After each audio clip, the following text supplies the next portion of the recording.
Hear ye, here comes the judge. I love the way that sounds. Hey, it is Judge Dawson, the Yogi Judge, and I am back with another podcast that will, if nothing else, give you something to think about, some food for thought. So I thank you so much for giving me your ear, your mind, your time. And all I'm doing is just trying to be of service to the world, give back all this wisdom from all these mistakes and mess ups and mishaps that I've had. And most importantly, the analysis of those mistakes, mess ups and mishaps. They've given me all this information that I have to share with the world. So I just thank you for hearing me out. And hopefully I will be of service to you, or even if not to you, maybe to somebody you know. So it's important for us to spread the word, get this podcast out so that maybe, just maybe, we can change someone's life and they don't have to make the same mistakes that we've made. So, ladies and gentlemen, I am coming back to talk to you about a subject that is very important to me. You know, I did a topic a little while ago about snitching. And we talked about, whether or not someone should take responsibility for what they've done, and if taking responsibility is a form of snitching. And when I first had this conversation, I spoke with just young men. And when I use the term young men, understand that I mean anyone younger than me, anyone born after 1971. That sounds old, but anyone younger than me, I'm going to call you a young man, a young lady, but I don't mean any disrespect by it at all. I'm just, stating the fact that you're a little bit younger. So I had this conversation with young men initially about snitching, because so many of our men are locked up in the criminal justice system, whether it's through probation or jail, because of this attitude of not being willing to snitch.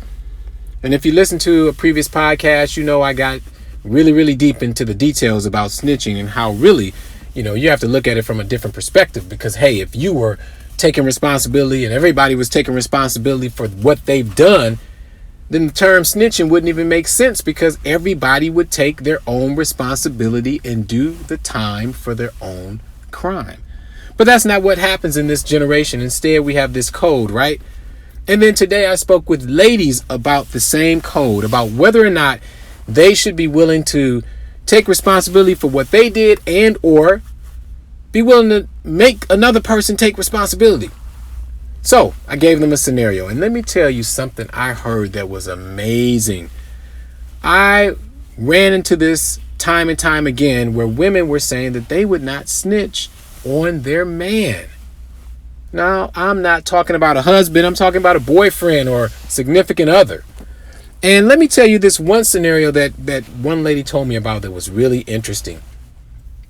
She told me that she was pulled over by the police while driving with her boyfriend. Her boyfriend was driving. She was in the passenger seat. Police pulled him over, and he gave her drugs that she then put in her purse. Now, the interesting thing about that, or the odd thing about that, is that when a police officer is pulling you over, you have about a minute to think about it. And within that minute, it's pretty hard to come up with the whole scenario where you have to convince your girlfriend to put the drugs in her car. Obviously, that's something that they talked about previous to the occasion. I don't know when it happened. Maybe it was over dinner. Maybe it was while they were watching a football game. He said, "Hey, babe, if I ever get in trouble, I need you to take the rap for me." And she said, "Of course, honey, because I love you." Now, I'm not sure if that's exactly how it happened, but my point is, this had to be a pre-planned decision, because as soon as the police pulled up, he gave her the drugs, she put it in her purse. And my thought was, when do you pre-plan the demise of your own future? And how do you pre-plan the possibility of you going to jail while your boyfriend is out here kicking it, having fun? Yeah, we needed that sound effect. Her response was, because I love him. And my response was, what does love have to do with it? What does love have to do with you going to jail while your boyfriend is out here kicking it? What does love have to do with you being willing to accept a criminal record so that your boyfriend doesn't have to go to jail when it was his drugs in the first place. Like, you didn't decide. She didn't decide to have the drugs on her in the car. At least I hope she didn't, and she's not telling me, maybe she's not telling me everything, but she didn't make that decision. He made the decision, yet she's willing to go to jail for him. My message today is that we have to do better. Mothers, fathers, you have to do better. We have to let these young ladies know that there is no relationship worth you going to jail for, honey. Because while you're sitting in jail, he's going to be sitting on the couch with somebody else, watching the game, and maybe having the same conversation where that knucklehead young lady is agreeing to destroy her future for him again. And I just have no tolerance for it because I have a young daughter. And I told the young lady this. I said, look, here it is. And this is the bottom line. And this is the message of the podcast. And I'm gone. Any man worth his salt does not want his woman or his girlfriend to suffer at all. I mean, you don't even want your woman to have a hangnail because you don't want her hand to hurt. But these men today have such disregard for true commitment, true love, and true togetherness that they want these girls to go to jail for them.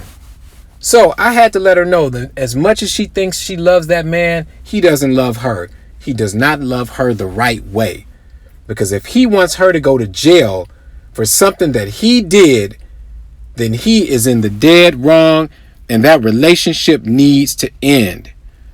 So my question to her again was, what does love have to do with it, to the extent that you are willing to go to jail for another person? I don't understand it.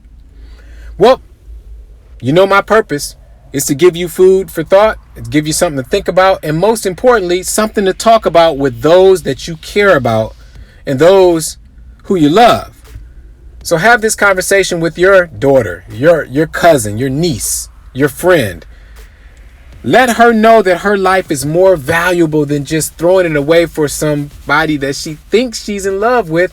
Because when the tire hits the road, if that man is not willing to accept responsibility for what he did, he doesn't really love you. All right, ladies and gentlemen, I am going to go because I don't take much of your time. I just enjoy and value your time so much that I appreciate you listening to me. All right, so subscribe to the podcast so that we can stay in touch. Tell your friends about it. Tell your neighbors about it. Let's all grow as a community. Again, I'm not going to take a whole lot of time, but I'm going to give you something real quick that you can give you some food for thought. So until next time, I would like to say my yoga term. Until we meet again, namaste.